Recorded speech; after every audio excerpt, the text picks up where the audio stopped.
Hello. Hey. This is Sunday, right? This now are Sundays again when we record our biweekly cast episodes, and this is the next episode, number 18. And we have our hosts here as always. This is you. I'm Slava Rudnitsky, and you are? And I'm Dima Malenko.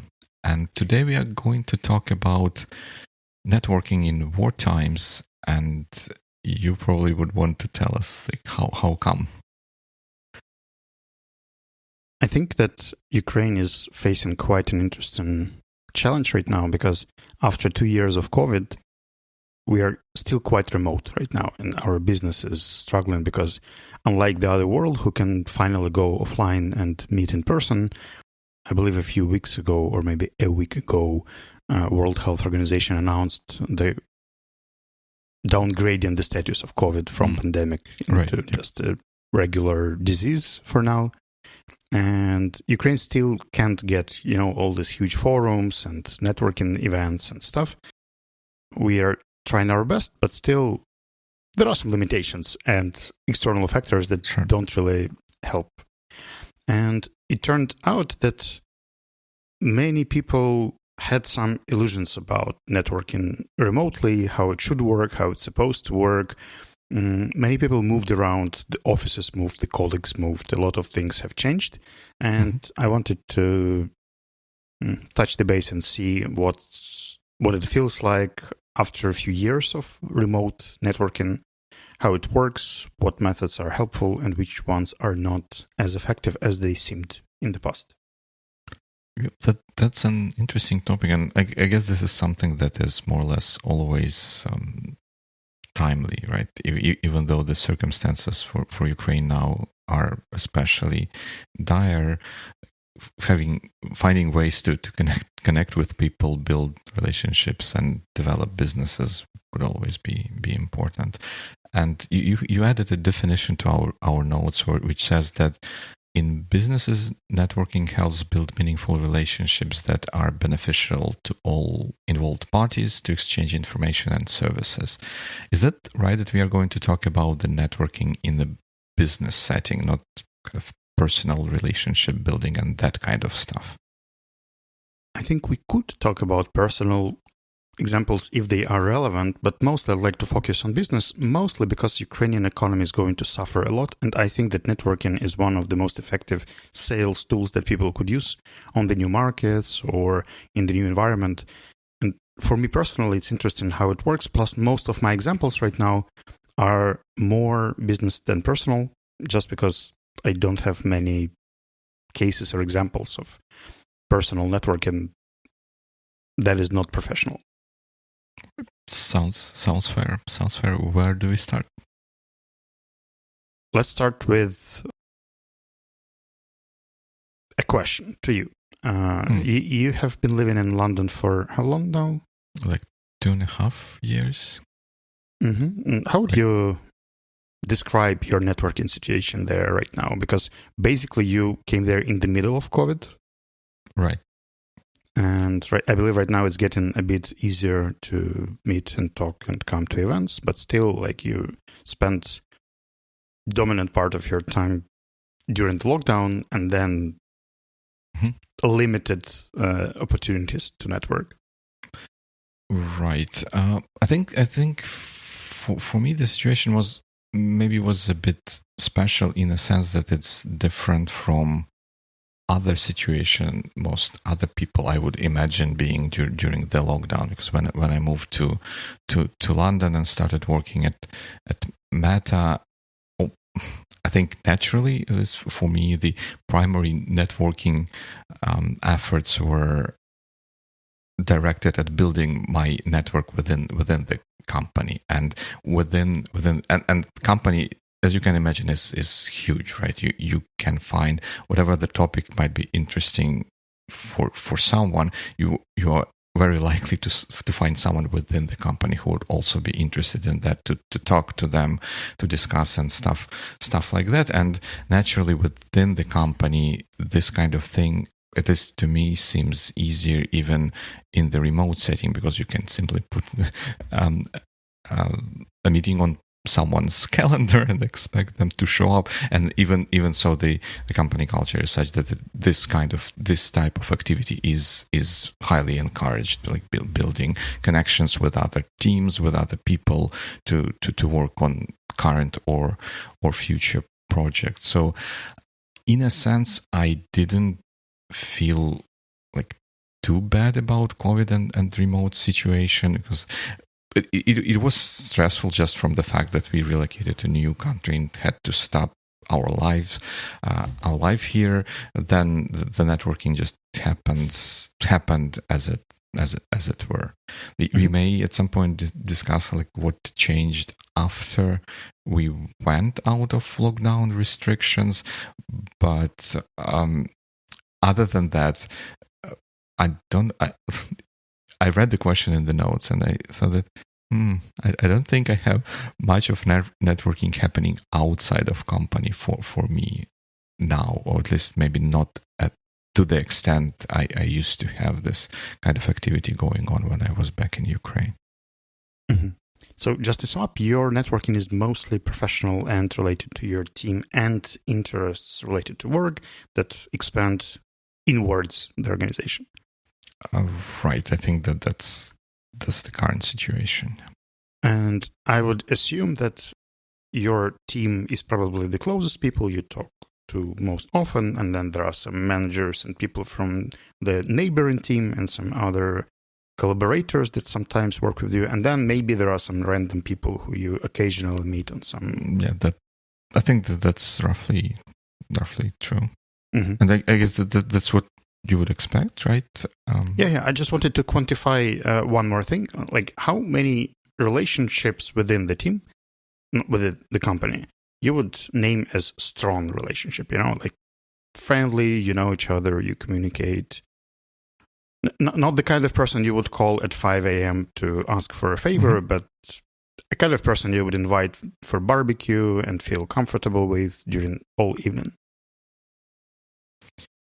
Well, I guess that's kind of different because if in general, if you ask inviting people to barbecue, like anyone who I work with, I would expect to, should I invite them to barbecue, I would expect them to be like civilized people, and we would have like reasonably good time together. So maybe I'm missing a bit of a context.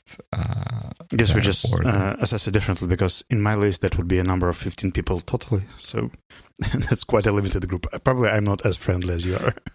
Well, no. I think that the difference there might be that my mindset works in a way that you give me a task and I figure out how to make it happen. So you tell me you need to invite people from your work to barbecue. Like, how do you make it happen? Well, yeah, I can make it happen this way, and anyone can participate. But I guess you're right. Maybe like 3, 4, 5 people would be the ones who I'd be like really genuinely looking forward for an opportunity, for an extra opportunity to interact or to talk to that person. Mm-hmm. While preparing to this episode, I was looking through a number of articles, and what struck me there was that many people see networking as something that is aimed to bring some commercial value or sales value or career development value or something value oriented from the very beginning. And I kind of disagree with this. And it's very similar to personal brand thing that goes online. There are very few people who speak about personal brand the way I enjoy it. I think Yulia Kudina is probably the only example out there who is referring to it as something where you express yourself. And I think networking is very similar. It's basically the idea of bring in value to people, to establish connection and maintain this connection that are valuable for each other. But I don't see that just exchanging services is necessarily valuable just by itself. Like finding a client is not the same as establishing a connection. Let's say Savvy currently has around 65-ish clients, and I wouldn't say that we have strong relationship with each and every client out there. We do have a few companies with stronger relationships, with weaker relationships. Some of them appreciate our services more, some of them appreciate it less. And I think the same with networking. Like I've seen people who come to events with a goal to get 25 contacts or to add people somewhere, Instagram, LinkedIn, Facebook, name it. Yeah. Or just, in the previous age, it was collecting business cards or something along those lines. And it just doesn't make much sense because you have to, I would say that if you focus on two things, it's establishing proper connections that are valuable both to a person and you and are mutually interesting and maintaining these relationships further on. So it's not just the way to meet, but also the way to keep talking and developing the relationship. And I would like to look through this prism of networking today at different events and formats and see whether they help or not to establish the connections and to maintain or keep them running. I think that this is a super interesting thing that you're touching on. In a sense, as you were describing this challenge, I think that the term networking kind of originates from professional setting, and you do that in professional capacity on your job, or at least for many jobs that this is an expectation of what is going to be done, and it kind of strikes some resemblance to intrinsic versus extrinsic motivation for me here, because when you go on a conference on a company's dime, right, this is your paid working time, and I guess in general in the back of our minds there is an expectation that we ought to use this time for the benefit of company or something like that. This is what gets us to focus on collecting business cards, trying to sell services and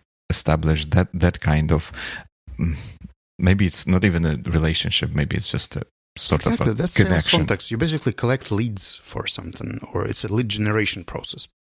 Right, but then to switch from that to meaningful relationship requires, I think, at least to me, it feels like it requires breaking through that boundary of this is strictly what company requires me to do, into territory, or this is what I personally would love and enjoy doing with that other person. And I think that maybe this barrier of, this is the paid time, this is not paid time, or this is paid time but this is activity I would love to do just because I want to do it, can create this weird dynamics where we over-index on business aspect of this. I think I could give you an example here. I would say 5 years ago, I met a person who was very active in real estate business. And since that, every few months, I get a message that I never respond to because I don't want to, with some sort of article, call to action, question, poll, interviews, something along those lines. And I know this person, that's why it kind of... it's not, I would block a person if I don't know one, like if it's just a random contact that keeps sending spam. Yeah, but we have talked, it was a nice after party, like we were talking for an evening. I know the guy, but the way one thinks that it's actually the development of the relationship, no, it's not. It's just a one-way broadcasting of interest, needs, and suggestions, which is not mutual.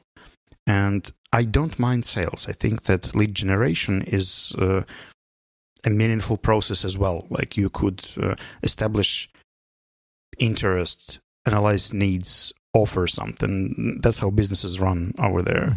But I would say that the biggest difference here is that you can't really do it on a big scale.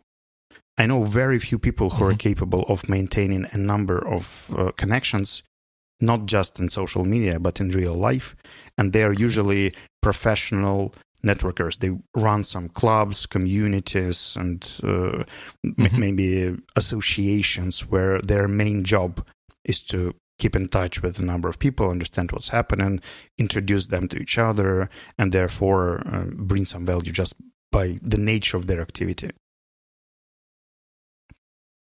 First of all, I think I also have a person like this in my professional network, even though like they provide some consulting services. And I even had, we met at a conference, and then when they tried to sell their services to me, I even had an interaction, like a couple of interactions saying like, no, like, guy, chill down. Like we are a different type of company. These services are not applicable to us. Like, let's cool down. But still, I smile every time I receive a like promotional message like that. And I think you get cut it to the bone with the idea that you can only maintain only as many like real relationships in real life, but on the contrary, that there is a perception that the more people you know, the easier it is for you to get the business done.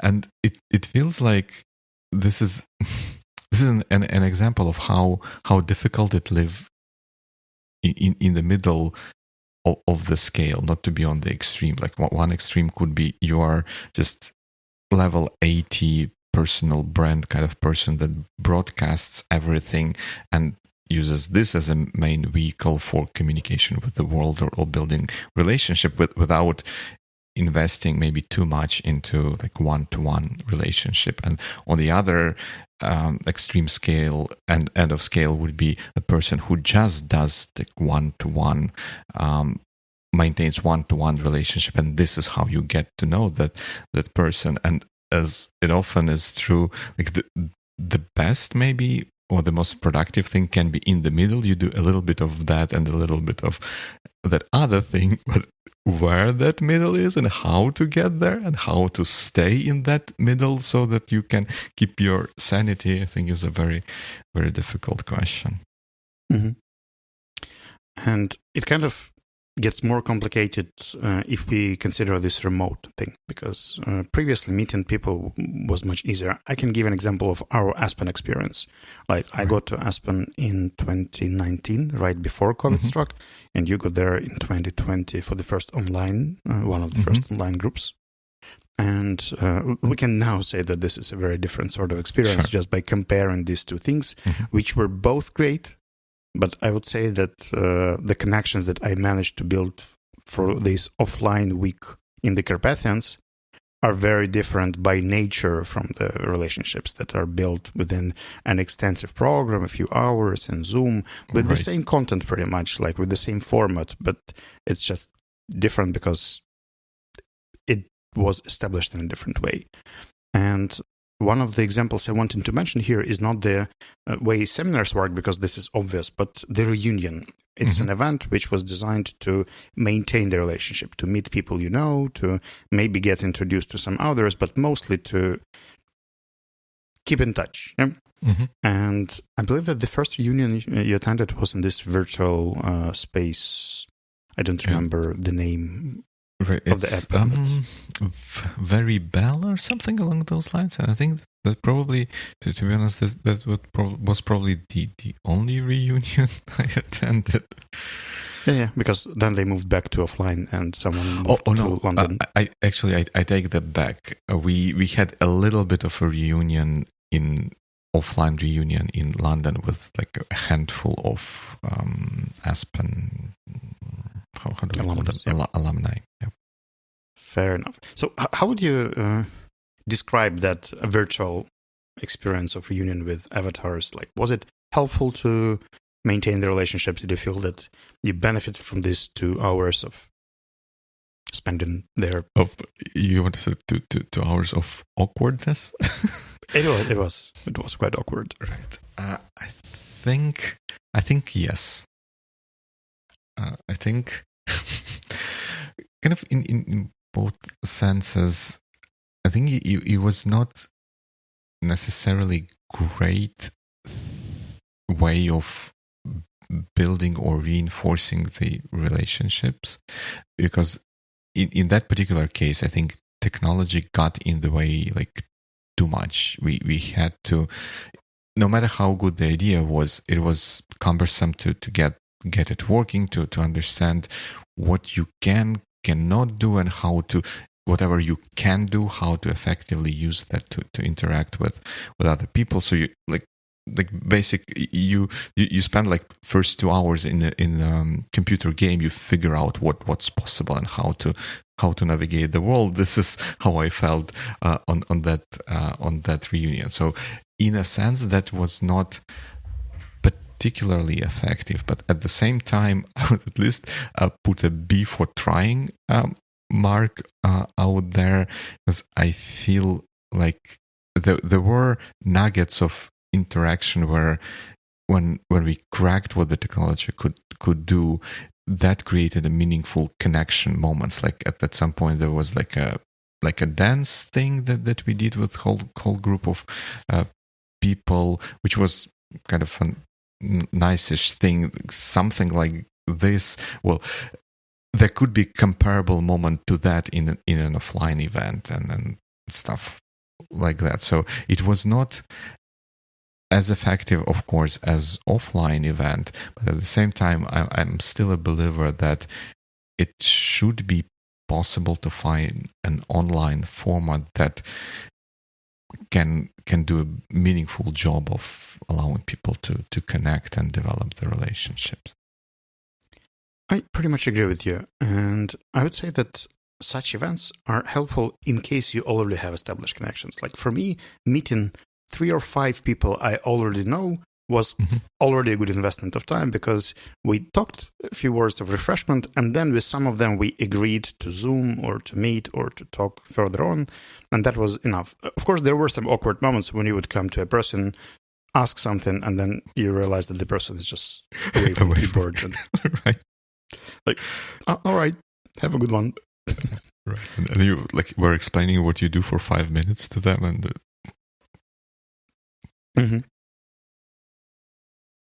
That's fair. I suggest that we move on, and I think that networking is kind of challenging in case when you don't have an established team. I remember when I moved to Kiev, and it was the offline time. I did use a lot of events just to catch up, because I didn't know many people, so I was coming to pretty much every IT-related event just to get to know someone, to talk, to see what's happening, to understand who is eager to meet, who is not eager to meet. There were a lot of people there. It was like a big funnel, and some of them were staying, and some of them are still friends now.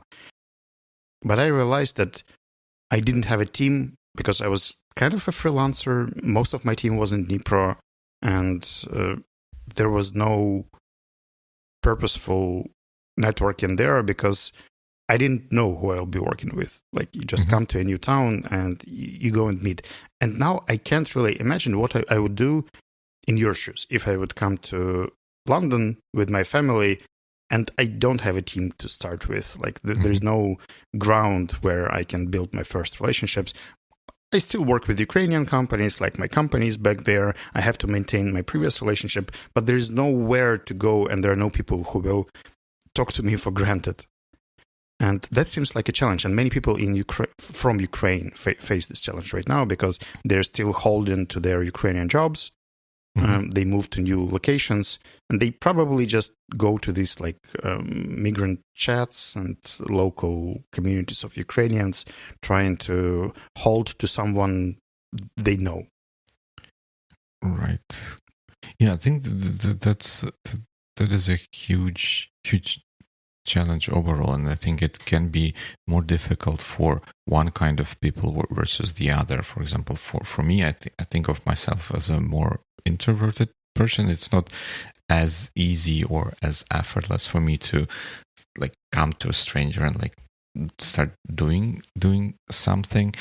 And you're right, having some sort of a ground that you can step on. And in my case, that was my team, because I knew that there are, well, if anything, that there was my manager whose job it was to get me integrated into the company. So of course, don't resist the offboarding. Right? Yeah, it made things easier, and I would not even know where I would start if I didn't have that. Of course, maintaining it's great that we have technology now that can help us maintain the relationships that we already have and use them as a resource or source of energy to keep moving forward. But building new ones, I guess, I don't know, you try to go out and see what happens, but and would be challenging. Exactly with the same feelings, I thought, all right, there must be people out there who wrote an article about this.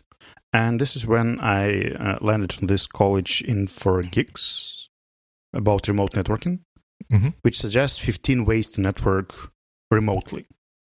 And I'll just briefly get you through this thing, because LinkedIn, like, totally not. Like, that's not the way to... it's a way to find a contact, maybe for sales or for something, but I know zero examples of people who actually establish some meaningful relationship on LinkedIn.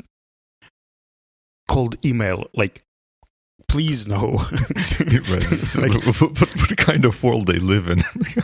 If you have to do a newsletter, or if you have to buy a database of people and cold email them, that must be like the last measure. Like, you've tried everything else in this world and then just cold email them. Asking for introduction is kind of cool in case you know whom to ask. If you know that somebody knows somebody, you could potentially ask for introductions. And this is where I love podcasting, because you could definitely listen to podcasts and you know people who know the host, for instance, or who know the guests, and these people could definitely give you the intros. But if you have an established relationship with these people, because introduction is also an investment of your social capital, and you basically risk your reputation when you introduce someone to someone, because if this someone turns out to be not as friendly as you expect, your reputation gets kind of damaged in the process. Twitter, and this is where I wanted to ask you to comment, because I'm not as active on Twitter as you used to be. Right, and I'm also not active there. Well, at least not as I used to be.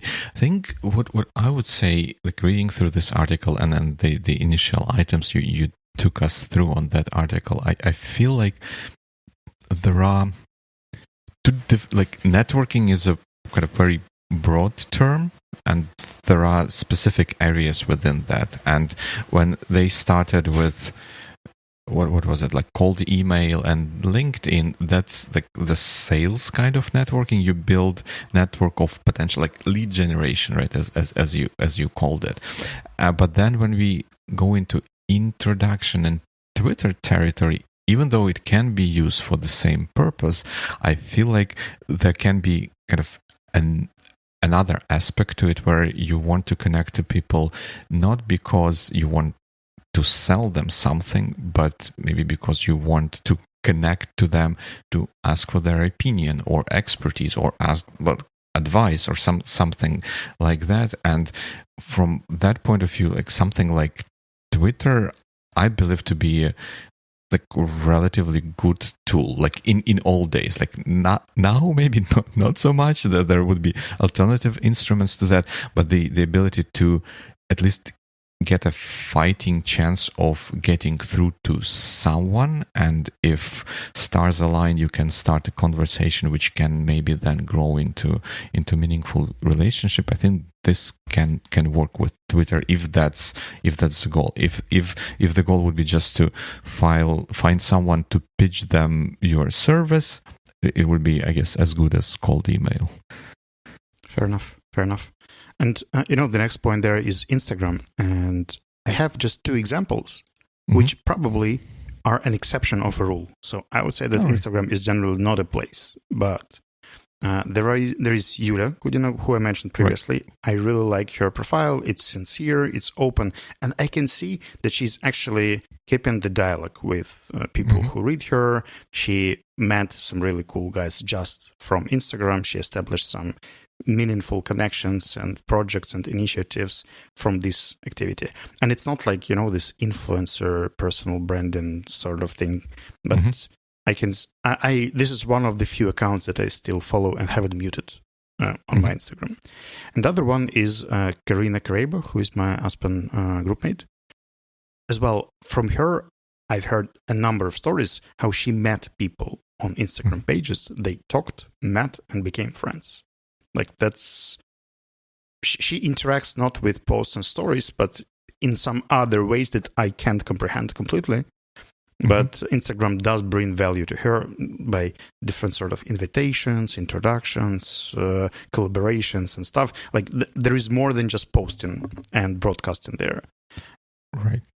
And I think I would have two thoughts on the Instagram bit here. First would be that maybe, and it seems to me from what you just described, and also from my experience of interacting with people, that generally I would say that this is more a function of people and their personalities and their authenticity than the Instagram itself. It's just they happen to use, or Instagram happened to be the lucky set of kind of capabilities and tools and stuff that allows those people to be authentic and genuine in their interactions with other people, which attracts others. So it's not necessarily Instagram. If you go to Instagram and then expect everyone to be like that, that would be a huge mistake. That greatly depends on people, I think. And another point would be to circle back, remember, to that idea where I said that there are extremes, like you do one-to-one connections or you broadcast, stuff like that. And my theory and my view on building this middle ground was that in any case, you want to be, and this is my view on personal branding. You want to have a little bit of a beacon of yourself, so that you broadcast maybe in a non-intrusive way to the world, like who you are, what are your interests, what's your way of thinking, in hope that people who would be attracted by that or who would share your values or views can find you and then reach out and maybe start connection. And I think in this example, what Karina and Yulia are doing is a little bit of that. They are bright beacon in a gray sea of like influencers and maybe less interesting stuff for certain dimensions. But you see the paradox here, that for instance, I believe that your page is sincere, but both Instagram and Facebook, and maybe even Twitter, if we roll back to the past. But I think that both you and I keep some level of formality that only people who already know us feel free to communicate, to reach out. And some people just, they're different. And I mean, not just the popular rock stars who post something and get 600 shares or 10 million likes and a discussion within a discussion in the comment section. I would say that people who are, I can give you another example. It's Facebook of my partner, Anya Krasilnik. Like, whenever she does something there, I can see that people react to that, not just in a polite way, like, oh, yeah, hearts, I love you, but in a meaningful way. And this is where I struggle. So for me, it's magic, and it seems more like an exception. Once again, if I can remember just 3 people out of thousands of connections that I have, I can't take it as a rule or as an effective tool to build up relationship. It could be, potentially, but probably you have to be a specific kind of personality to do that effectively. I think so. You're right. My Instagram has a certain degree of formality, and I try to portray myself there as like a photographer kind of a person rather than anything else. And it kind of works in a sense that it attracts other photographers, right? I at least get some. I got to virtually know some people in London who do same style of photography, and I comment on their photos or they comment on mine. So it kind of works this way. But I'm in 100% agreement with you that it takes certain kind of personality to use that tool effectively and be like genuinely open on something like Instagram. And moving up from the topic of social media to the next idea, which was attending virtual events, I'm not sure about you, but I would say that the only way to establish any sort of relationship is attending them as a speaker.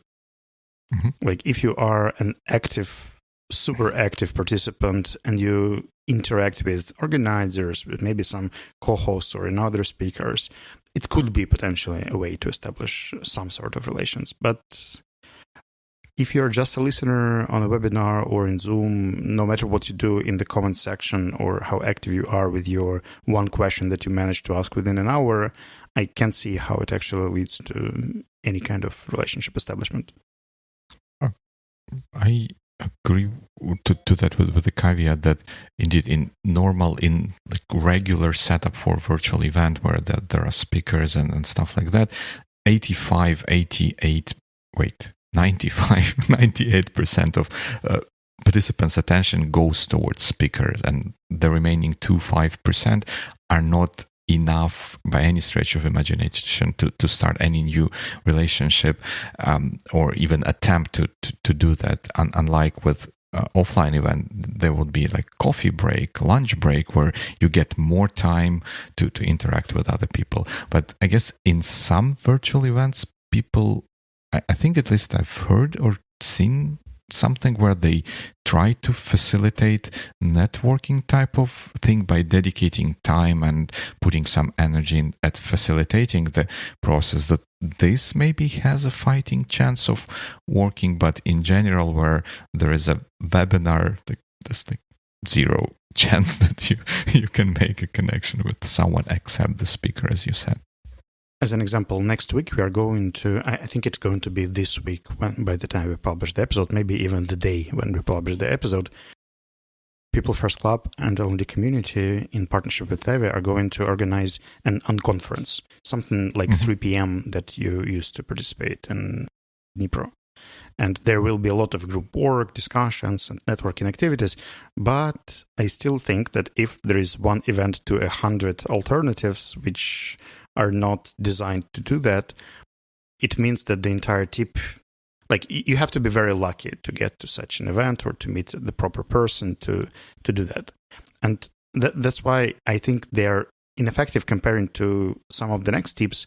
I would probably rephrase start or join a mastermind group just to any sort of group or any sort of community, because I think that this is probably the only working tool over there to maintain and build some sort of connection.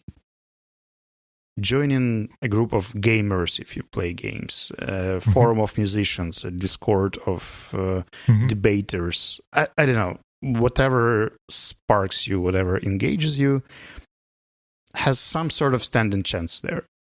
And I'm saying here that it's not an Instagram off photographer, but it's a closed chat for photographers who share something there. And this is where you can express yourselves, react to the others, and build some really strong relationship, because there is something that just sticks people together.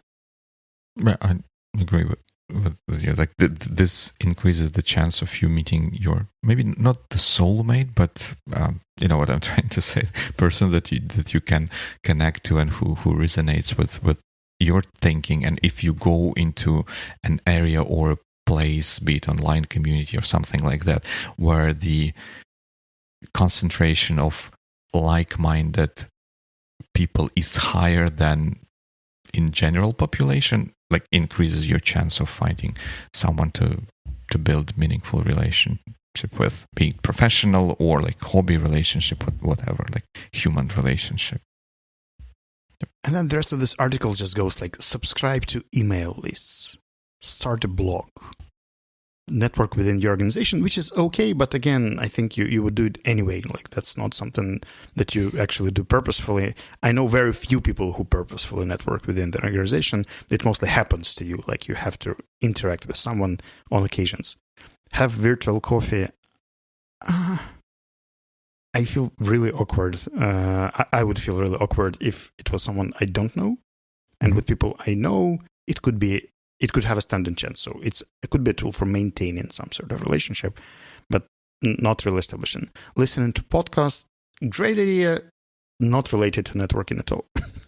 Right. Yeah. How indeed. How does listening to something help you in networking? I don't understand. I don't know. And like after reading through this, I realized that like, all right, out of 15 things, I believe that in my definition, just one kind of matches my definition of networking. So probably we just understand it very differently with the authors, but maybe the problem is about me. Because if everyone agrees that these things work and I don't... I think it makes at least two of us who don't agree that all of those things work. And I think to me, what seems useful in this context or in this discussion would be to define like what we mean by networking and what's the outcome that we want for ourselves. Because as I said in the beginning, I feel like there are different kinds and different flavors of networking, which pursue different goals, and therefore different methods or tools would be necessary to make that thing successful. And if you think like if one thinks, all right, I want to network, I want to connect to particular type of people, and then work out from that, like what would be the ways for me to actually do that, you can figure, oh, maybe the Instagram can work, or maybe the like email newsletter could work because they have feedback form, and I can ask questions and get myself kind of into ears of people or something like that. So it can depend from situation to situation, but in general, like general advice might meet skepticism as we are displaying now, where they say like,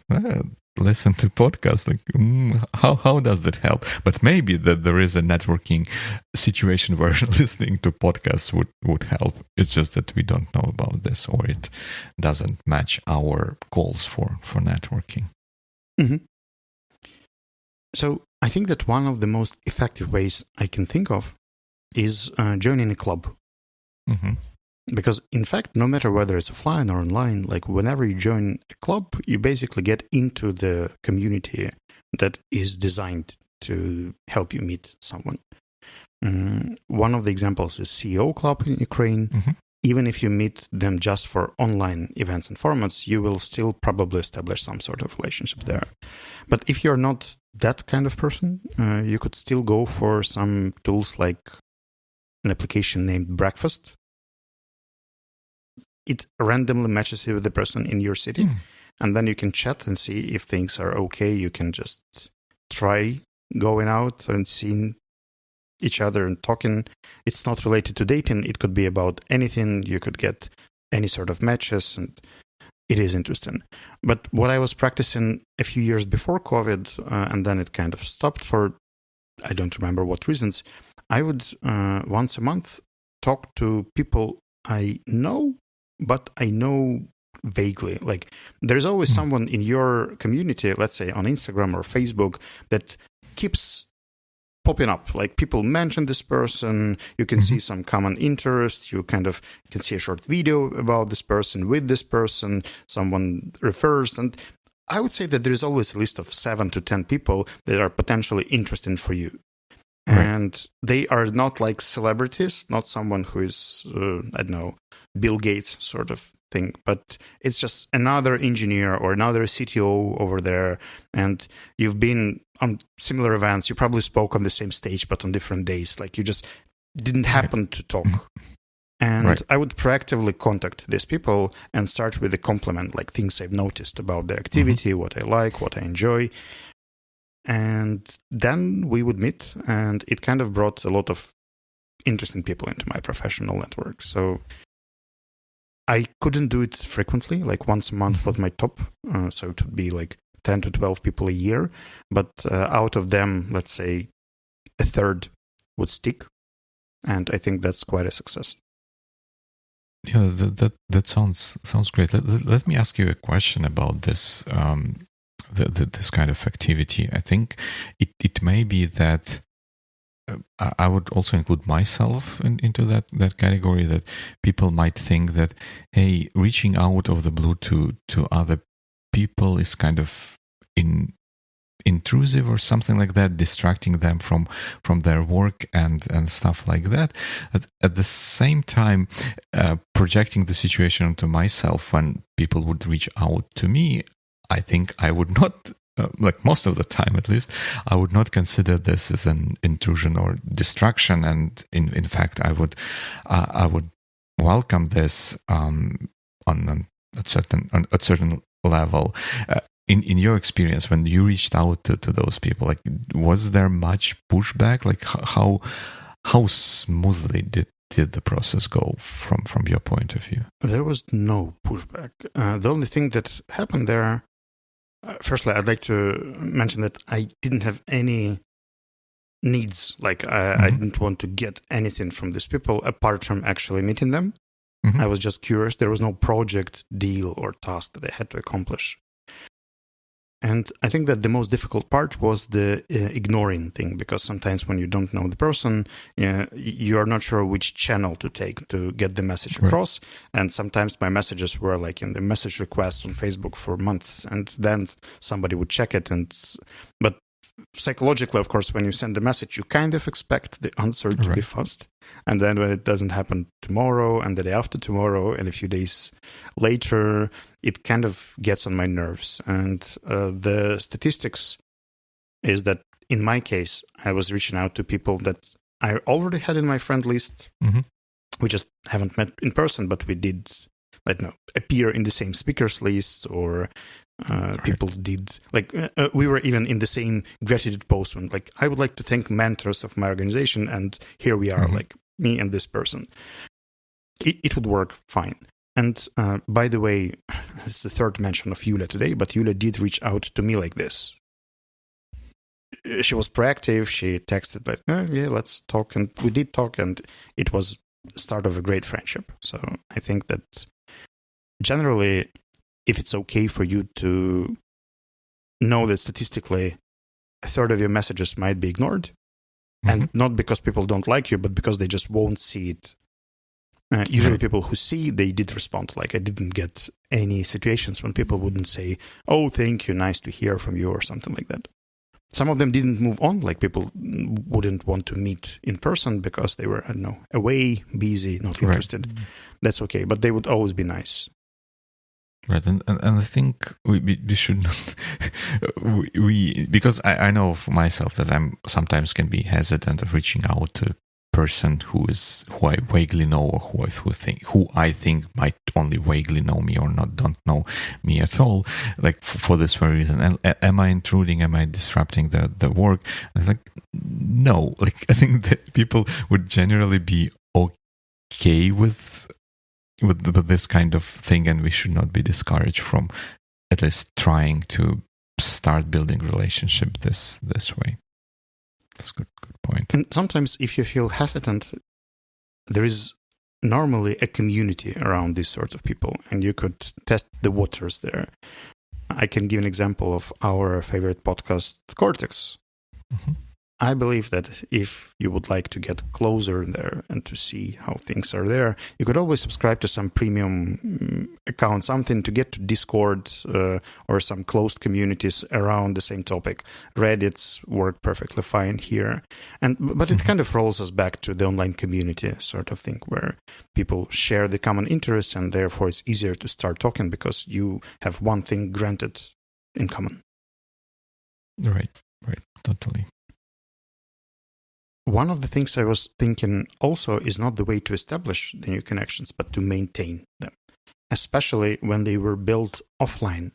Let's take our example, like we met offline during the preparation to TEDx, and then some other events and then some meetings, and then we met in person to talk about the podcast, and then we switched to online mode, and here we are 7 years later, still kicking. Right. I would say we haven't met in person for around 2 years now. Yeah, like year and a half. Well, yeah. But there's still some frequency. Yeah, we have a project in common, and I believe that the relationship can be growing and expanding. True. And I have a number of friends and people who moved away, and the relationship is kind of degrading. Like the communication is cutting. There is no way.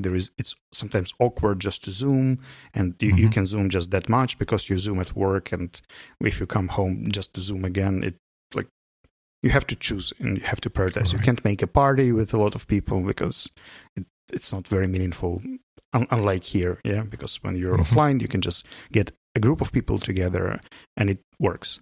And I was thinking that for me, it's for some reasons easier to maintain the relationships that I established online further on. But it's kind of harder to keep and reinforce the relationship that were offline and moved to remote. Yes, that's right. That's right. And so start a podcast. That's the solution. That would be one of the things. I think I would say that what I think plays a role in this whole process is that online or remotely we have so many modes of interaction that we can have with other people with different degrees of bandwidth that is available. Like in a sense, you can say like on the lower scale, maybe could be seeing a person's post or photo on like Facebook or Instagram and just liking that, right? This is an interaction between you and that person, but it is probably on the lowest possible scale. Whereas when we have offline, we maintain relationship offline, that most certainly involves high bandwidth communication. Offline, it means you meet the person face to face and you get a whole lot more than just from liking their post. And online, there can be different degrees. Like Zoom probably would be the highest one, right? You can see the person, you can talk to them and then spend hopefully some meaningful time with them. And I think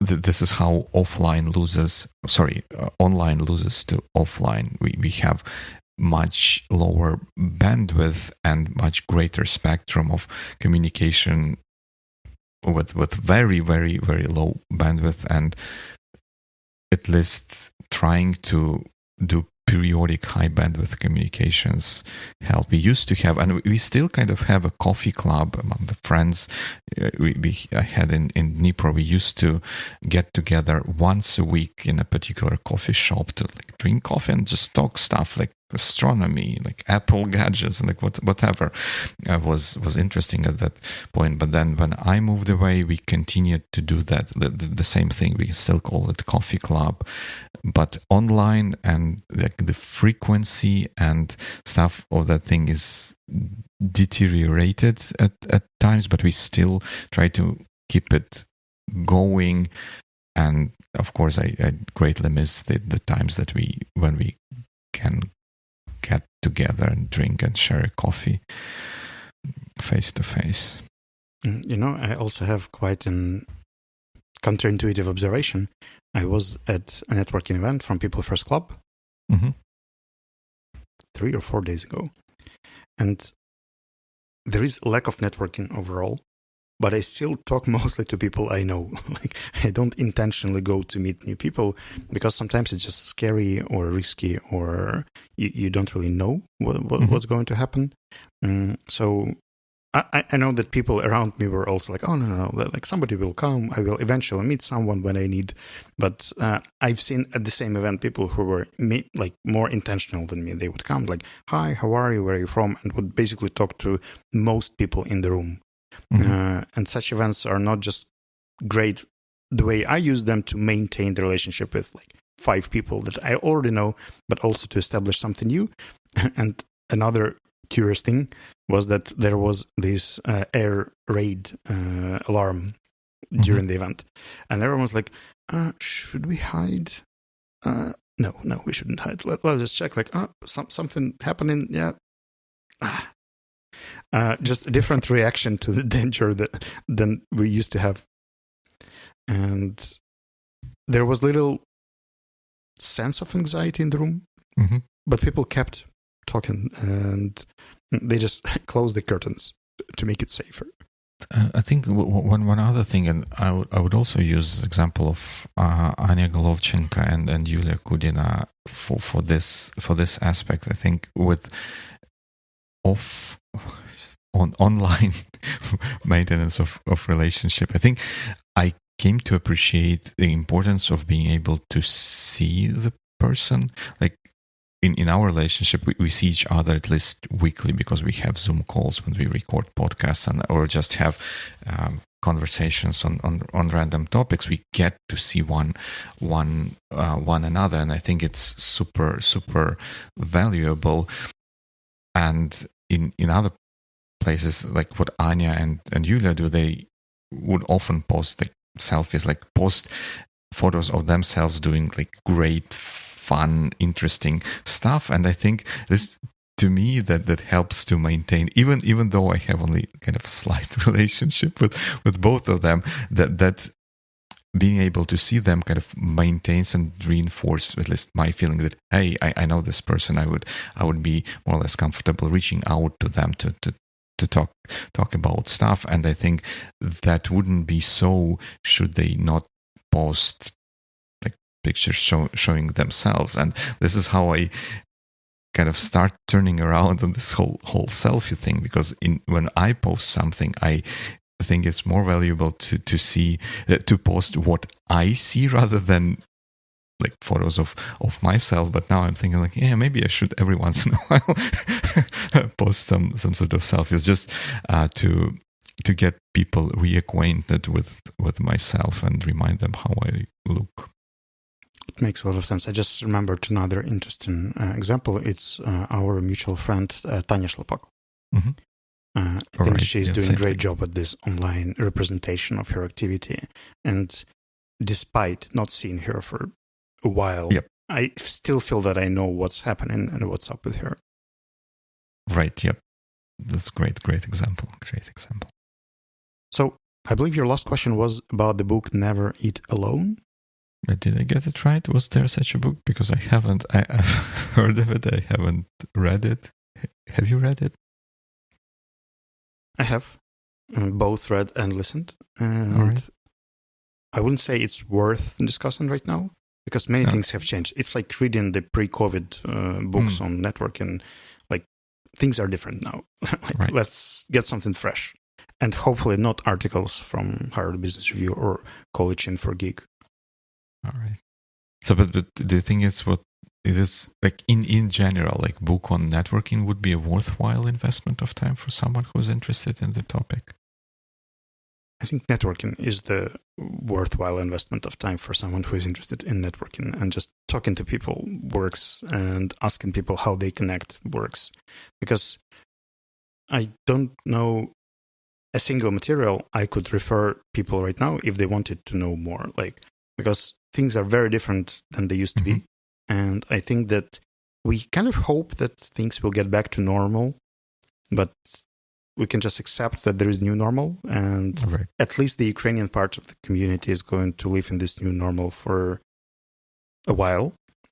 And we can't learn from the past in this case, because there was no such environment, there were no such tendencies, and we probably shouldn't learn from people who didn't know what's going to happen.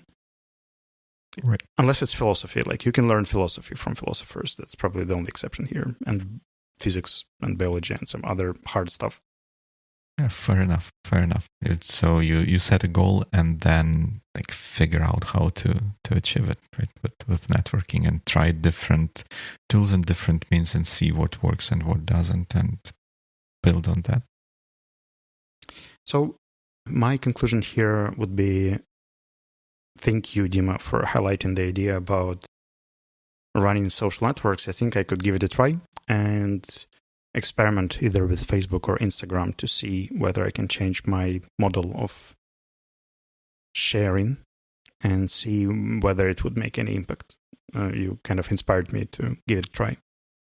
Well, same here. And thanks for asking the questions and reminding me that, hey, maybe I'm too focused on my intercompany relationship and should invest more in connecting with people outside and see where it can take me. Yep, thanks a lot for that. Well, let's see. Maybe in a few weeks. Yep. Hopefully good weeks. In a few good weeks.